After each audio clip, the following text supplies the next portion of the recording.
సత్యసాయి జిల్లా ధర్మవరం పట్టణంలో అధిక వడ్డీ వసూలుతో దౌర్జన్యాలు చేస్తున్న వడ్డీ వ్యాపారి రాజాను పోలీసులు అరెస్ట్ చేశారు. నెల రోజుల క్రితం ధర్మవరం పట్టణంలో చేనేత వ్యాపారి రమణ ఇంటిలోకి రాజా అనుచరులు చొరబడి దాడి చేశారు. ఈ కేసులో 6 నిందితుల్ని ఇదివరకే పోలీసులు అరెస్ట్ చేశారు. కేసులో A1గా ఉన్న రాజాను అరెస్ట్ చేసి కోటి విలువైన ఆస్తులు జప్తు చేశారు. నిందితుడి నుంచి 10 లక్షల విలువైన ప్రామిసరీ నోట్లు, రిజిస్ట్రేషన్ పత్రాలు స్వాధీనం చేసుకున్నారు. అధిక వడ్డీ వసూలు చేసే వారిపై పీడీ యాక్ట్ నమోదు చేసి జిల్లా బహిష్కరణ చేస్తామని డీఎస్పీ తెలిపారు. ఇతనికి ప్రీవియస్ గా కూడా క్రిమినల్ నేపథ్యం ఉన్నది. మర్డర్ కేసులో ఉన్నాడు. వడ్డీ వ్యాపారాలకు సంబంధించిన కేసుల్లో కూడా ఇతని మీద కేసెస్ ఆల్రెడీ బుక్ అయి ఉన్నాయి.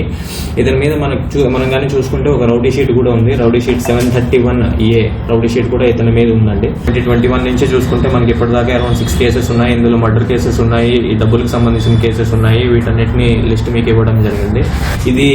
ఇది ఒక కల్చర్ గా స్టార్ట్ అవడం వల్ల దీన్ని మనం ఒక సామాజిక సమస్య కింద గుర్తించడం కూడా. And this is not the first time he is being sent to remand.